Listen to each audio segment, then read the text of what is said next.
Uma boa noite a todos, todos bem-vindos à continuação do nosso livro, Cavaleiro da Estrela da Guia, esse livro tão emblemático, né, na literatura da Umbanda.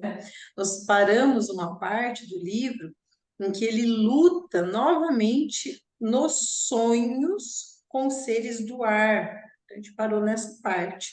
Estava ele e o caboclo, já ia falar, e o índio guerreiro, amigo dele, Sol da Manhã. Os dois dormiam e em sonho eles se desdobravam e foram para essa luta com esses seres do ar, tá? São falanges de elementais do ar.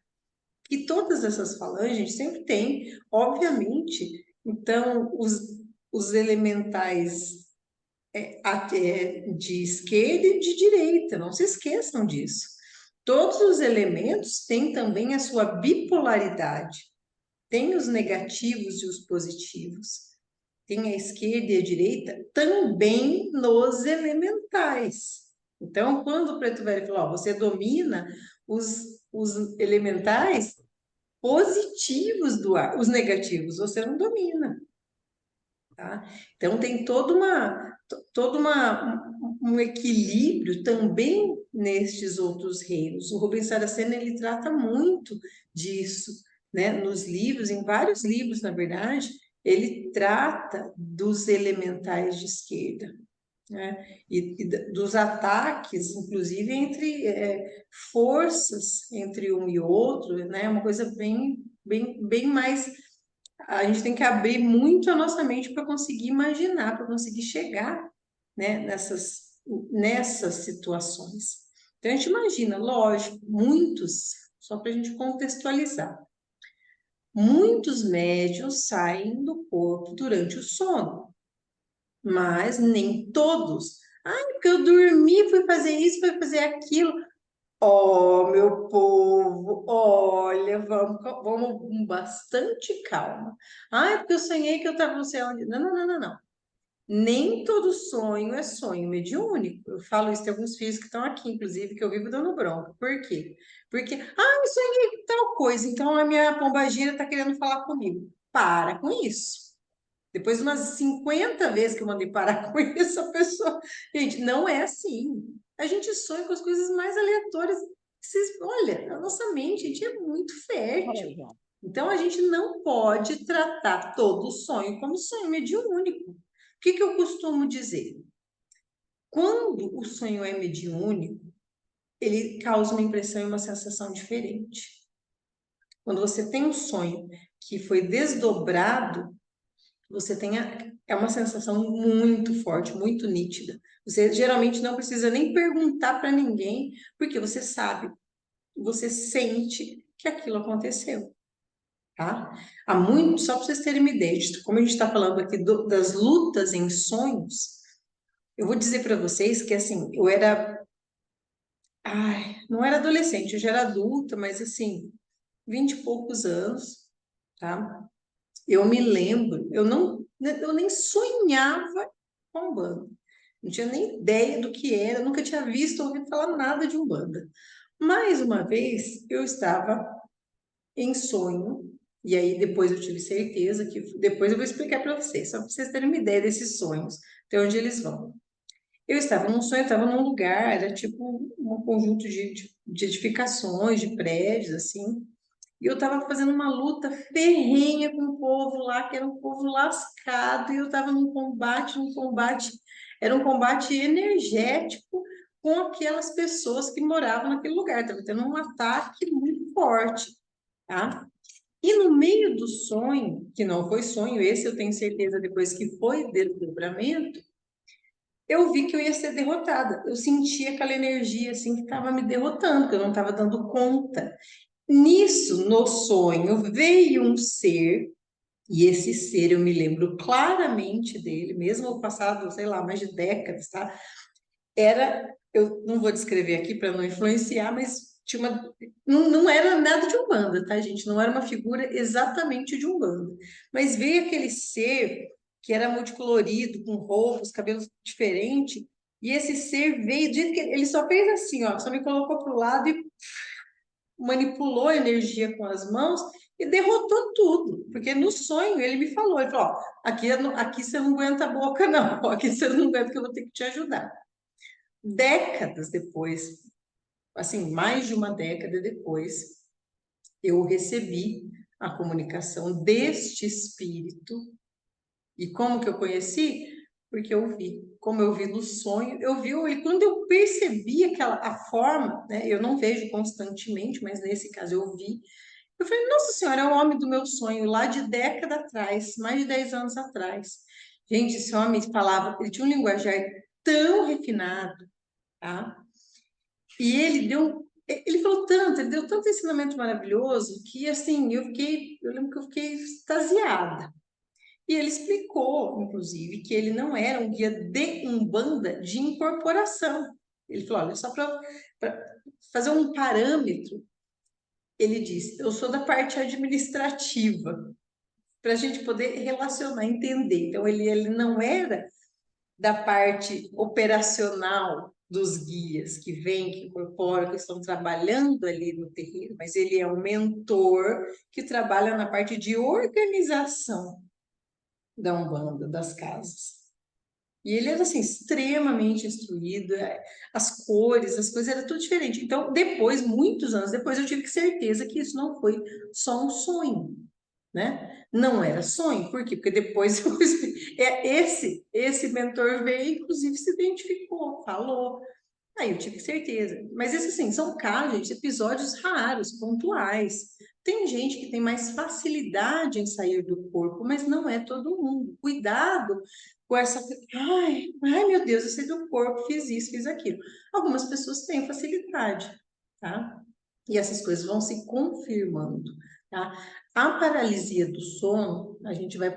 Hoje nós vamos falar só de sonho, mas é porque assim, as lutas, né, no livro acontecem, muitas lutas acontecem em sonho, né? A paralisia do sono, ela pode ser várias coisas, tá, Maristela? Ela pode ser desligar do corpo e ter dificuldade para retornar. Isso pode causar essa paralisia do sono, você não consegue acordar, por quê? Porque você não consegue retornar imediatamente para o seu corpo físico. Então, pode ser isso, eu não sei exatamente o teu caso, tá? Então, pode ser porque você desliga do seu corpo durante o sono, alguns e nem todo o tempo, tá, gente? Não é todo mundo. Então, mesmo quem desliga do corpo, não faz isso todos os dias, tá? Então, você sai do corpo, fica ligado pelo cordão de prata, que é um cordão que liga o corpo físico ao perispírito, ao corpo espiritual, tá? E às vezes tem uma dificuldade de voltar. Então, isso pode causar essa paralisia do sono, tá? Existem alguns traumas psicológicos também que ajudam a causar essa paralisia do sono, tá? Você fica preso, tá?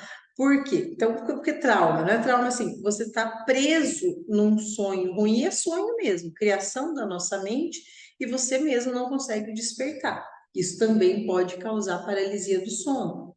A nossa mente, muitas vezes, em determinados pesadelos, ela entra num loop, né, de criação mental da gente em sonho, nosso subconsciente fica produzindo isso, né? E aí a gente não consegue despertar com facilidade. Isso também pode causar paralisia do sono, tá? Recomendo que antes de dormir, porque é muito desagradável, tá? Eu não me lembro assim de ter tido episódio de paralisia, mas conversei com várias pessoas que tiveram e é muito ruim, porque dá um pânico, né? Dá pânico mesmo, você fica desesperado, que você não consegue sair, você não consegue acordar, você fica preso ali. Então, o que que eu recomendo? Faça suas orações antes de dormir e peça para ser despertada suavemente, entende? Peça todos os dias, peça especificamente isso, para que você seja amparada, cuidada, para que você possa despertar com facilidade, entende? Então, é uma forma de você já preparar tanto o seu subconsciente quanto os seus mentores, os seus guias, para cuidarem do teu sono também, tá? Então, até o Rubens Saraceni, ele fala aqui do perigo, ele fala que enquanto eles estão nessa luta espiritual, tem que cuidar do corpo físico, porque ele sofre alterações. Inclusive, eles lembram que eles ficavam gelados, a temperatura, isso mesmo, a temperatura do corpo cai demais, então eles tinham que revezar para aquecer o corpo deles enquanto eles estavam na batalha, dormindo em batalha, tá? Porque o corpo físico sofre as alterações energéticas que o espírito também está sofrendo. E às vezes pode ter consequência. Então é uma coisa realmente tem que cuidar. Eu vou pesquisar até mais, porque eu vi pouquíssimas pessoas falando disso, mas existem reflexos no corpo físico de eventos acontecidos em sonho, eventos que acontecem no corpo espiritual. Então, eu já tinha visto alguma coisa, aí aconteceu comigo e eu fiquei muito impressionada na época, fazia muitos anos, que eu também estava lá numa batalha, sabe lá Deus aonde, eu não lembro como, tá? E no sonho eu caí, né? Em desdobramento, na sonho, esse era um desdobramento, eu caí e machuquei a mão. E quando eu acordei e eu olhei para minha mão tinha um roxo enorme na palma da mão, que não é um lugar comum de ter um roxo. É até difícil a palma da mão ficar roxa, tem que ser uma pancada muito feia. E aquilo durou vários dias, assim, como se eu tivesse dado uma pancada. E era no meio da mão, né? Então, assim, é raro, mas acontece. Tá? Você tem esses reflexos no corpo físico de eventos que acontecem durante o sono. Então, o livro trata exatamente isso. Eles estão gelados, suando, frio, porque a batalha está acontecendo num campo energético que faz a temperatura deles caírem. E isso se transporta do corpo energético para o corpo físico. Lembra que eu falei que mesmo o espírito saindo do corpo durante o sono, o espírito continua ligado a ele pelo cordão prateado, que o cordão de prata é essa ligação. Então, as sensações e as cargas energéticas são transmitidas ainda, tá? Então, eles estão, olha que bonito, enquanto eles estavam nessa luta toda, né, o pajé viu, enquanto eles estavam dormindo, a sereia encantada influenciando, como se fosse uma incorporação praticamente na raios de lua, e fez ela cantar o canto de luta da sereia, tá? Então ele até descreve, fala, nenhuma magia era tão linda ou tão forte quanto o canto da sereia. Outra coisa também, gente, uma vez que eu tive uma incorporação de Iemanjá, de Mãe d'Água, e ela benzeu cantando. E foi a coisa mais maravilhosa que eu já ouvi na vida. E eu não vejo sempre, mas nessa vez específica, eu vi muito nítido durante a incorporação que ao redor dessa entidade de Iemanjá tinham como se fossem nuvens. Eram, a nuvem é o mais próximo, não era igual a uma nuvem, mas eram como se fossem nuvens de energia coloridas, assim, azul, rosa, amarelo, verde, e essas nuvens, ela passava as mãos e colhia aquelas cores que eram energias para benzer a pessoa.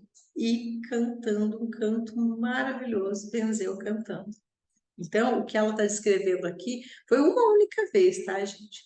Então, que aconteceu, que eu presenciei. Então, o que ele está descrevendo aqui, vem essa entidade, essa encantada de Iemanjá, é uma incorporação, né, na raiz de lua, para que ela cante o canto da luta e auxilie, né? Era uma magia muito bonita.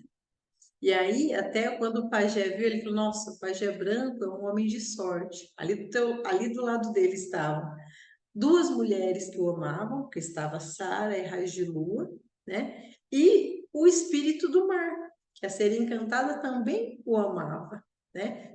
Então, sim, ele ganharia a luta, e ele ganhou, né? Então, os espíritos do ar, agora os negativos agora o temiam, né? Vencida a luta, passada essa parte, o amigo, né, o guerreiro de, do cavaleiro, disse para ele, falou, olha, eu gosto daquela índia da outra aldeia que veio para cá, lembra que ela ficou com o irmão, para curar o irmão? Ele falou, eu gosto da lua branca e vou ficar com ela. E o cavaleiro falou, não, deixa comigo que eu arrumo tudo, né? Eu vou fazer de tudo para você ficar com ela, pode deixar. Aí, o pescador, ele foi percebendo, lembra que estava toda aquela situação, que Raios de Lua já sabia que ia morrer e estava tentando aproximar Sara dele, tá? Só que daí ele percebeu o que que a esposa estava tentando fazer. E ele achou que que ela estava fazendo isso, aproximando ele da Sara, por causa da gravidez, né? E ele ficou muito bravo, tá? Quando Sara vem, começa a se aproximar dele, tentar ficar mais íntima, né? Conversar com ele assim mais intimamente, ele fica muito bravo com a Sara, né? E ele corta ela, fala: Não, eu sou casado, isso é pecado, minha esposa né? Eu amo minha esposa, tal. Nossa, aí que ela se ofende, se magoa e vai embora. Vergonha, sabe, por ter se aproximado dele, se oferecido. Nossa, imagina todo o trauma. Deu uma confusão lascada. E foi embora, fugiu da aldeia. Quando a Raiz de Lua fica sabendo que ela foi embora, aí a Raiz de Lua fica muito mais brava ainda. Nossa, ela dá um sermão no pescador, né? Fala, você vai atrás dela e você vai pedir desculpa para ela. Por quê? Ela fala, ela veio até aqui, olha a frase dela, porque ela ainda o ama, ela fez tudo o que podia, porque confiava em você. Ela sujeitou-se a aquecê-lo na hora que você estava com frio, se submeteu aos nossos costumes só para o seu bem. Não queria que você morresse ou não queria que outro homem encostasse nela, né? Então, depois de tudo isso, né, ela se sentiu mulher novamente, né? Ela falou: Eu sou mulher e sei o que é se sentir mulher. Ela só queria um pouco de amor e de carinho, quem ela amava e confiava. Você é a única pessoa que podia ajudá-la.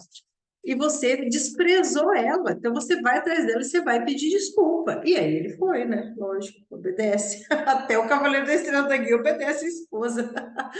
Saiu correndo dias, cavalgando, né, atrás da Sara. Quando ele encontrou a Sara, ele pede milhões de desculpas, explica o que aconteceu, o que ele sentia. E aí os dois, ela também pede desculpa, os dois acabaram reconhecendo os seus erros e suas ilusões, bem como as suas intenções. Os dois tinham, nenhum deles tinha má intenção, não havia malícia, maldade naquilo que eles estavam fazendo, né? E aí eles conversaram bastante e tal, e eles estavam no meio do caminho, estavam longe da aldeia, tá?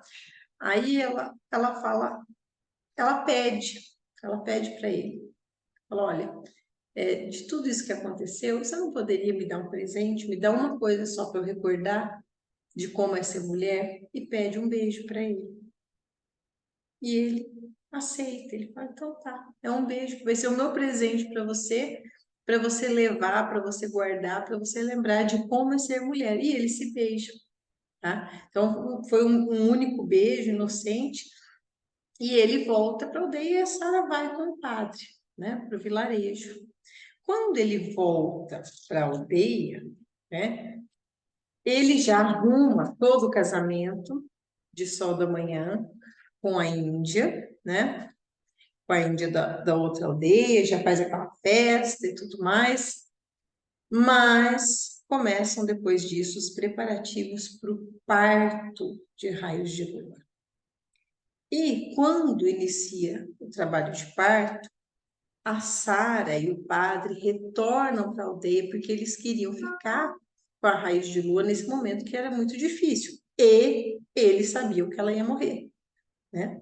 Então, quando eles retornam, né, todo mundo se entende, o pescador, né, o cavaleiro conta para a Raios de Lua que tinha havido beijo, a Raios de Lua fica super feliz com esse beijo, ela fica contente, porque na verdade é o que ela queria, né? E o trabalho de parto foi muito difícil, foi um trabalho de trigêmeos, uma menina de 16 anos, e durou muitas e muitas e muitas e muitas horas. Então, isso esgotou ela. Conforme os filhos foram nascendo, a energia dela foi esgotando, ela literalmente ficou consumida por tanto esforço durante o trabalho de parto. E conforme os filhos foram nascendo, né, quando o primeiro filho nasceu, o pescador chamou o primeiro filho de Luiz, que era o primeiro a vir à luz. O segundo filho, ele chamou de Pedro, aquele que seria a rocha da casa.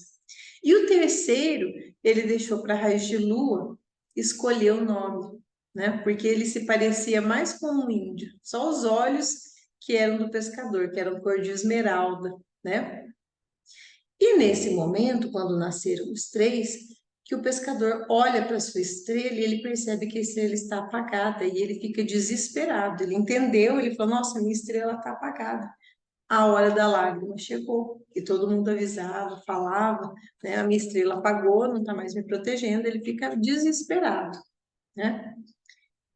E realmente ele começa a perceber que a raiz de lua não estava bem depois do parto, né, dos três gêmeos, e ele começa a perceber que ela não ia resistir.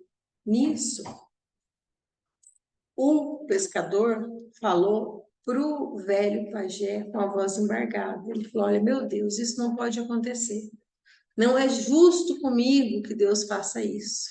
E aí o pajé fala para ele: Calma, filho, não ofenda Deus chamando ele de injusto. Se ela não resistir ao esforço, não será culpa de Deus, mas é sim sua vontade. Então, Raios de Lua olha para Sara e depois para o pescador e diz: Pescador, que é chamado de pajé branco, né? Me deixa sós com Sara. E nisso ela pede, tá, para Sara. Pede não, nesse momento ela está praticamente ordenando, né? Porque ela está na hora da morte. Ela fala: Sara, não o perca para nenhuma mulher. Ele ainda vive a dor do passado, que não consegue esquecer. Aí a Sara fala: eu vou tentar. Ela fala: não, não, você não vai tentar, você vai conseguir. Você não vai perder ele para nenhuma outra mulher. Você só que vai habitar o coração dele depois que eu me for, né? E aí ele manda chamar o pescador, depois o pajé branco, todos eles foram se despedindo, né, dela. E aí, para o seu amado, para o seu marido, né, o que ela pede, olha o que ela pede. Ela, além de, né, de falar as palavras mais maravilhosas de amor, de carinho, de um casal se despedindo, ela pede, ela fala assim: Olha, você tem que aceitar minha morte, eu vou partir para os campos eternos, mas eu vou deixar no meu lugar três, né? Vou deixar três no meu lugar. Vou-me, vai uma, mas vão ficar três, então você tem que ficar grato, né? Aí ele fala para ela: Como que vai ser o nome do último filho, né? Aí ela fala: Cobra Coral. É assim que ele se chamará. Será como a cobra coral, a mais temida delas, aquela que vence todas as outras, e será assim, um temido guerreiro que vencerá todos os outros guerreiros. Cobra coral, gente, é um mistério muito bonito dentro da Umbanda. Nós temos caboclo, cobra coral, nós temos Exu, cobra coral. Só para vocês entenderem, a cobra é um mistério de Oxumaré, tá? A cobra é um mistério relacionado ao Oxumaré, que não é nada de maldade. A cobra, na verdade, simboliza muito da sabedoria. Mas a cobra coral, especificamente, é a cobra que derrota as outras cobras, é a cobra que mata as outras cobras. Então, ela realmente é a energia que domina todos os outros rastejantes, todas as outras cobras. Então, cobra coral, ele é quase um mistério em si mesmo, a sua falange, a sua energia. Né? E quem nunca ouviu falar no caboclo cobra coral, no cacique cobra coral, no Exu cobra coral, né? E a sua imensidão de falangeiros. Então, esse é um dos filhos dele era o cobra coral. Então, aí ela pediu, ela falou: Olha, eu vou te pedir uma lembrança para levar para os campos eternos. Beije-me, apenas isso que eu quero. Ele beija ela delicadamente, ela fechou os olhos a ser beijada e fala: agora eu tenho do que me lembrar. E ela morreu. Então, e ele, obviamente, chorou, chorou, chorou, e ele se envolveu assim num mar de tristeza profundo, como um marido que perde a mãe logo após, né, a esposa, logo após dar à luz aos filhos, se viu sozinho, abandonado. Ele nunca, lembra que ele nunca tinha amado, foi a primeira esposa, a primeira mulher da vida dele, que ele era padre antes. Então ele encontrou um amor naquela Índia. Ele amava aquela, né, que era uma menina, mas depois se tornou uma mulher. E ele amava muito a Raiz de Lua. Então ele ficou, o luto dele foi muito profundo. Ele se entregou realmente à tristeza, né? Por isso, Sara preferiu ficar na aldeia para tomar conta das crianças, dos recém-nascidos, né? Então, ela começou a ficar preocupada e todo mundo começou, com o passar do tempo, começou a ficar preocupado com o cavaleiro. Por quê? Porque ele começou a entrar, na época não existia, mas é uma depressão, realmente. E aí, Sol da Manhã, o guerreiro amigo dele, que pensou, ele falou, olha, eu não sei quem que nós vamos chamar para curar ele.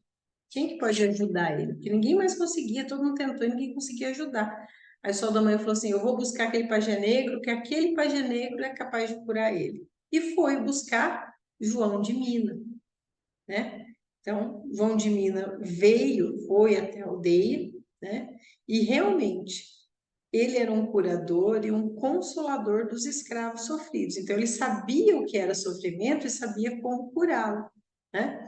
E onde que ele encontrou? Quando ele chegou na aldeia, ele encontrou o cavaleiro na cachoeira, né? Ele falou, lá na cachoeira, está derramando suas lágrimas, assim como a cachoeira. E ele foi lá e conversou com o cavaleiro, né? Disse, ele falou, aqueles que te amam foram me buscar. Aí ele falou, eu não posso te ajudar agora. Só você pode se ajudar. Porque João de Mina não poderia fazer alguma coisa por ele, porque era só ele capaz de mudar. Porque quando a pessoa não dá abertura, a gente sabe, a pessoa não dá abertura para ser ajudada, para ser consolada, não existe força no universo. O nome disso é livre-arbítrio. Nós somos a prova viva, né? Quantas vezes nossos guias não nos orientam, não nos consolam, e a gente às vezes você só não quer, você não quer ser consolado, você não está pronto para ser consolado, você não está pronto, né, para receber aquilo, você não recebe, não tem força no mundo, é muito difícil, né? Tanto que ele fala, eu não quero viver, meu amigo, eu quero morrer, eu não tenho força para lutar, né? Então, João de Mina vem, né, e fala, olha as palavras, que bonito que João de Mina fala para ele fala, você lembra dos nomes daqueles dos deuses do panteão africano que o guiaram até onde havia o tesouro?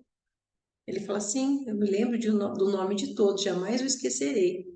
Ele falou, mas faltou um, não faltou? Ele falou, como assim? Ela falou, quem é a mãe no panteão Nagô? Lembra que um dia eu lhe ensinei isso? Aí ele, sim, eu me lembro.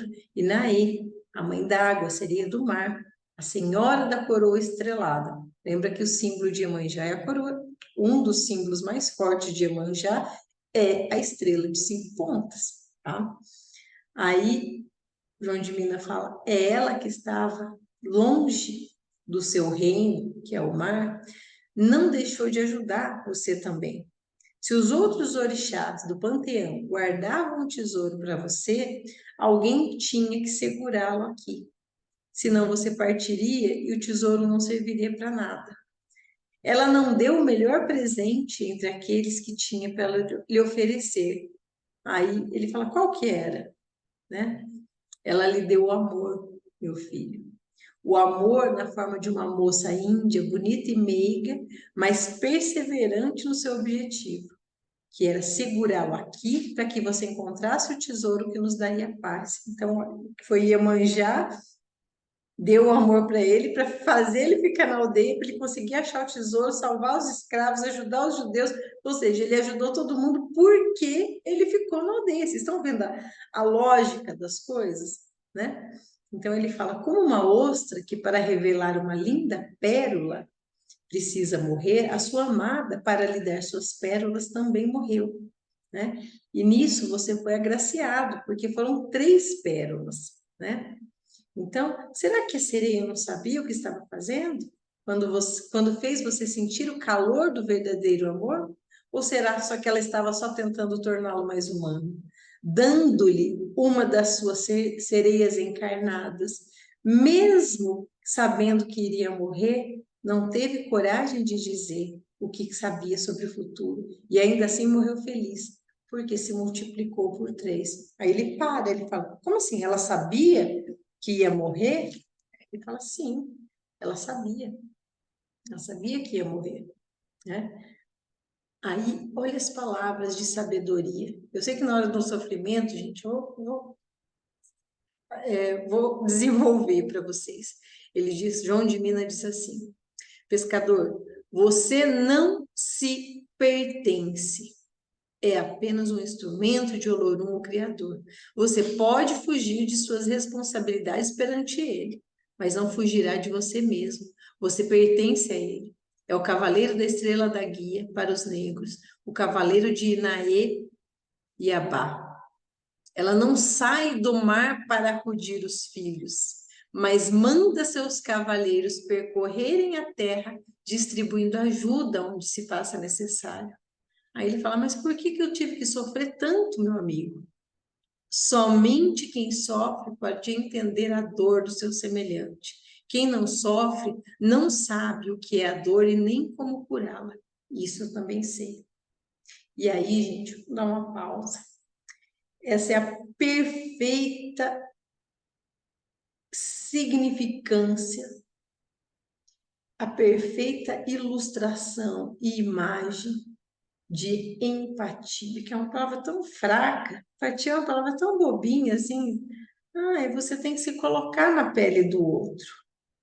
E aí, para pensar. Em quantas vezes na vida você não teve que sofrer para conseguir ser capaz de enxergar o sofrimento alheio? Não é possível um ser sentir empatia e se colocar no lugar do outro se ele não sofreu, se ele não passou por aquilo. Não tem como. Então, aquelas pessoinhas que vivem na casa da Barbie, com seus mundinhos perfeitos, as suas vidinhas perfeitas, a sua pessoas com aquela vidinha perfeita, que não tiveram dificuldade ou poucas dificuldades, essas pessoas não conseguem se colocar no lugar do outro. Não adianta. Eu vivi isso muitas vezes. Em muitos momentos, eu consegui enxergar um eu antes e um eu depois do sofrimento. Enxerguem-se. Olhem como eu me olhei. Não se enxerguem como uma pessoa, ai, como eu sofri, tudo que aconteceu comigo, ai, não se vitimizem.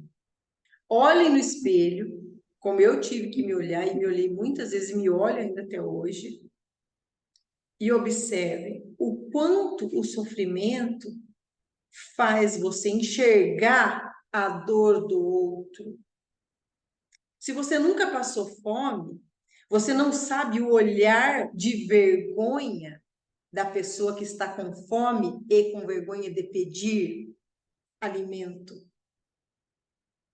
Eu não passei fome. Não, não passou. Então você não sabe o que é a vergonha de passar fome. Porque além da dor física, tem a vergonha de passar fome.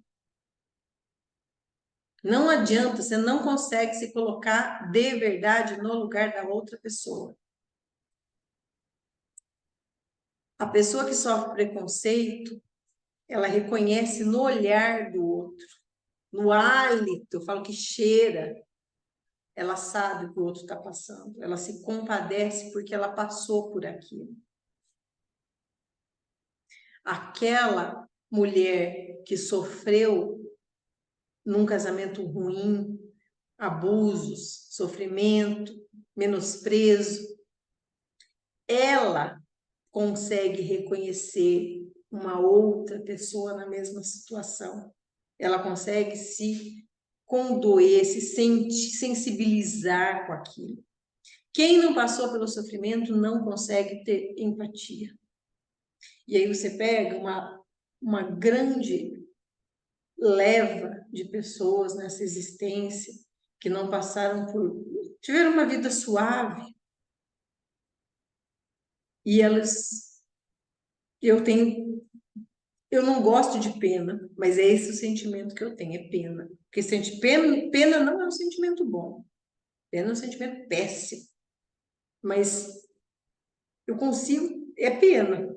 É péssimo. Por quê? Porque passaram uma vida suave, leve, sem sofrer nada, dificilmente vão conseguir ter essa empatia, vão conseguir se colocar na pele do outro. Outra coisa, derivado do mesmo raciocínio, palavras de Jesus. Não sou muito de Bíblia, não sou muito de citação, mas essa é uma que peculiarmente eu gosto muito. Muito amou quem muito pecou. Só quem errou, enfrentou, tentou, e errou mesmo. Ele aprendeu, sentiu o gosto da vida, consegue desenvolver amor. Aquele que não erra, nunca, ele não erra por quê? Porque eu tenho medo de tentar, eu tenho medo de fazer, então eu fico na minha zona de conforto, de acerto, e eu não tento fazer diferente, mesmo errando. Esse ama menos. Ama menos, sim. Aquele que é, gente, as pessoas mais lascadas, vocês conhecem esse? Conheço um monte de gente assim, ai, aquelas pessoas lascadas, meu Deus do céu. Eu tinha um amigo, ele é falecido, eu amo ele, amo. E ele era uma pessoa, assim, muito especial. É, ele era uma pessoa, assim, muito sincera, mas ele era muito lascado, com bebida, com mulherada. Ai, que vida torta que esse homem tinha, meu Deus do céu.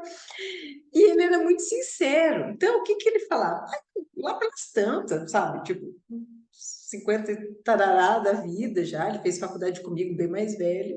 E ele falava assim: agora que eu estou estudando esses negócios aí do espiritismo, que eu estou vendo, nossa, como eu fazer as coisas erradas. Meu Deus, tomou consciência daquilo. Gente, pensa num homem querido, amoroso, ele é só alegria, né? Então, assim, e ele falava, Silvinha, Silvinha do céu, eu chamava de Silvinha, Silvinha do céu, eu vi tanto que eu errei, mas é tanto que é bom agora que eu aprendi, porque agora eu sei que eu estava fazendo errado. Então, você vê uma pessoa que errou muito, que é uma pessoa que tem uma capacidade de amar maior e uma capacidade de compreender o erro do outro. Só vai compreender as mancadas alheias, gente, quem já deu mancada. Agora, você que mora na casa da Barbie, eu falo você mesmo, eu não vou me incluir, não.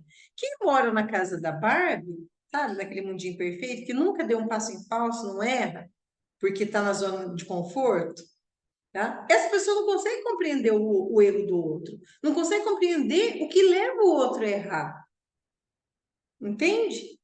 Então, é um caminho muito perigoso. É ruim, gente. Ninguém pode sofrer, ninguém quer sofrer, não. Pode esquecer.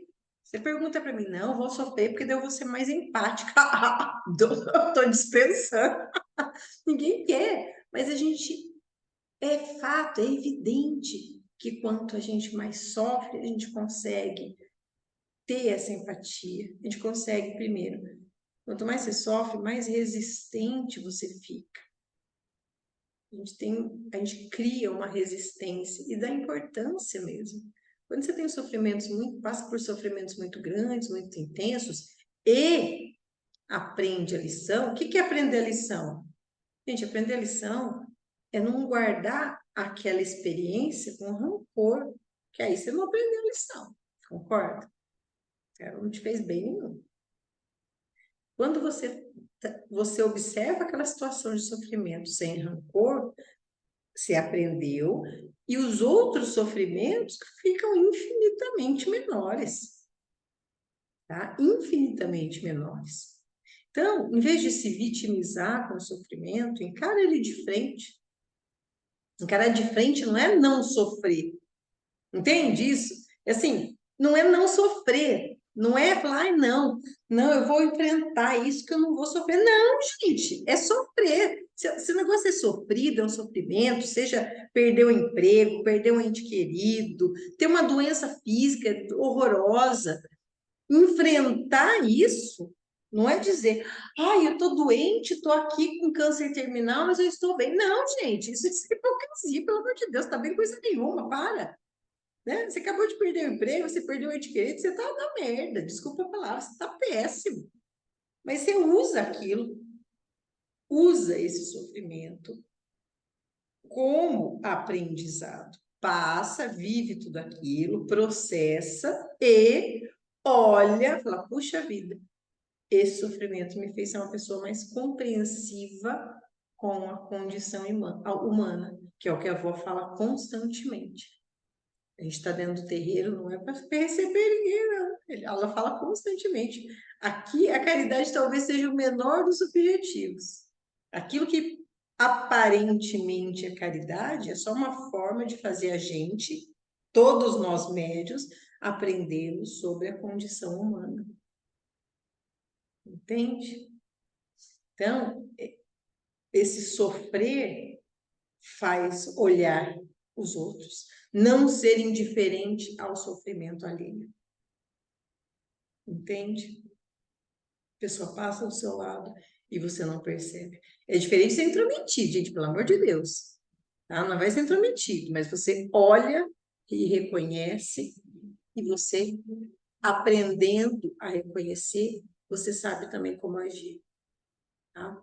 Então, essa é uma experiência importante. Aí, João de Mina, para voltar para o livro, ele fala que ele não podia, né, abandonar a vida dele, que ele tinha essa missão, e a missão ele não tinha como escolher, ele era um instrumento do Criador, né? Aí ele fala que tem uma outra sereia a esperá-lo. Aí ele fala, sereia? Ele fala, e uma outra sereia que vai te dar mais 4 pérolas. 4 pérolas, vocês sabem o que quer dizer, né? Que são 4 filhos. Aí ele fala assim, mas e como que eu acharei, meu amigo? Ele fala, quando você recordar do maior presente que deu, saberá quem é a sereia, né? Aí ele saiu daquele mar, né, João de Mina, com toda aquela conversa, com aquelas palavras de sabedoria, de sinceridade, doçura, ele saiu daquele estado de depressão que ele estava. Aí ele ficou pensando assim, outra sereia, aí ele deu uma, sabe quando você desliga, né? Aí ele, já a tristeza foi diminuindo, ele falou, a saudade de quem se ama fica, mas ele consegue parar para pensar em outra coisa que não seja a morte da esposa. E nisso, Sol da Manhã, seu amigo, né, guerreiro, entrou e falou assim, olha, você lembra da coroa estrelada, da mãe da água? Ele falou assim, eu vi na coroa de raios de lua latindo igualzinho. Aí ele entendeu que Raios de Lua era também uma filha de Iemanjá, era uma sereia na vida dele, era uma enviada de Iemanjá, né? Uma filha querida de Iemanjá, utilizada inclusive como instrumento para proporcionar para ele conhecer o amor. Todas aquelas, né, aquelas consequências que a gente viu do relacionamento dele, né? E aí ele se aproxima, com o passar do tempo, ele vai se aproximando de Sara, né? Ele pede para Sara ajudar com as crianças, organiza, né, a oca dele e tal. Eles vão se aproximando e vão, na verdade, vivendo o luto. Sara também gostava muito dela, né? E aí, com, ela pergunta um dia para ele, ela fala: agora você tem certeza dos seus sentimentos para comigo? Aí ele fala: sim. Eu me lembrei de uma coisa agora mesmo.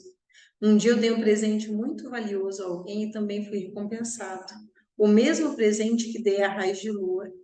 E acho que foi o que ela mais gostou de ter ganhado de mim. Aí ela fala: hã? Qual presente? Ele falou: você não se lembra?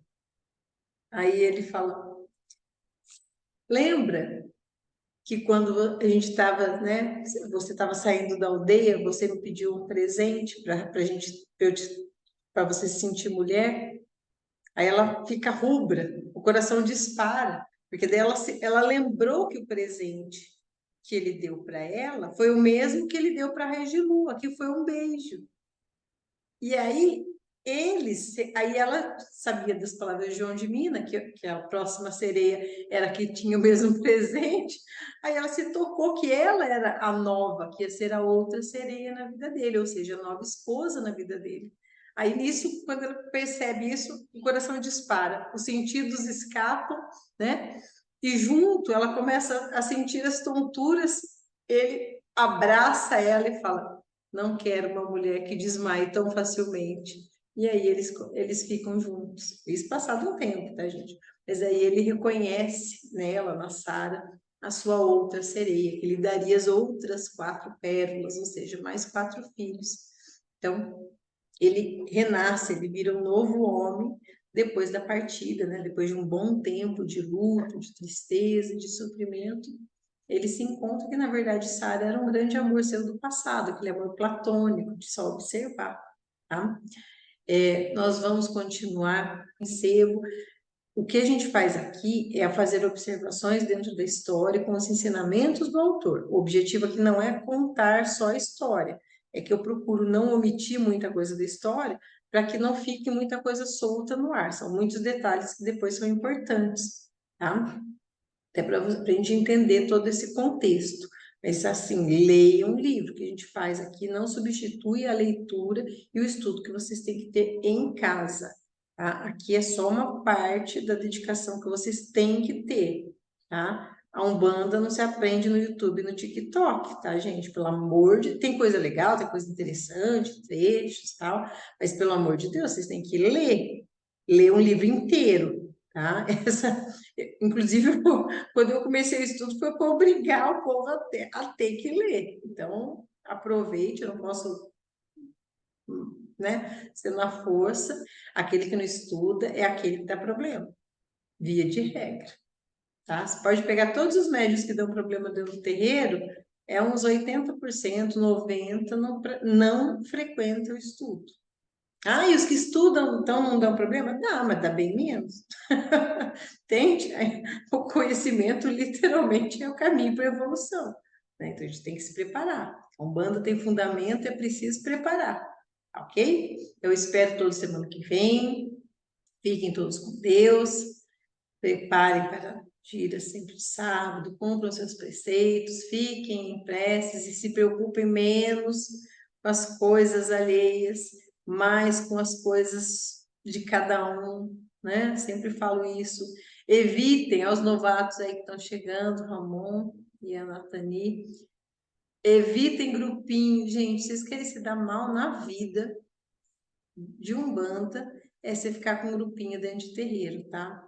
Cuidado com quem vocês põem dentro da sua casa. Eu tenho amizade com todo mundo, converso, amo. Nossa Senhora, eu tenho filha aqui que, nossa, aí bate meu coração de amor. Mas vocês têm que, ó, separar as coisas. É um ensinamento bem simples, bem básico, que meu pai fala desde que eu era pequena. Fica com muito isso não dá certo. A tendência é dar porcaria depois, tá? Então, procurem manter a sua individualidade, lógico, a gente tem amizade, carinho, preocupação com os irmãos de pé no terreiro, mas sem grude, sem grupinho, que isso não dá certo. Principalmente para quem está entrando, tá? É uma recomendação, e para os que já estão, eu já recomendei, e tem uns que continuam teimando, né? Mas as consequências vêm. Depois não pede para eu acudir. Tá bom? Um abraço a todos, fiquem com Deus e até sábado.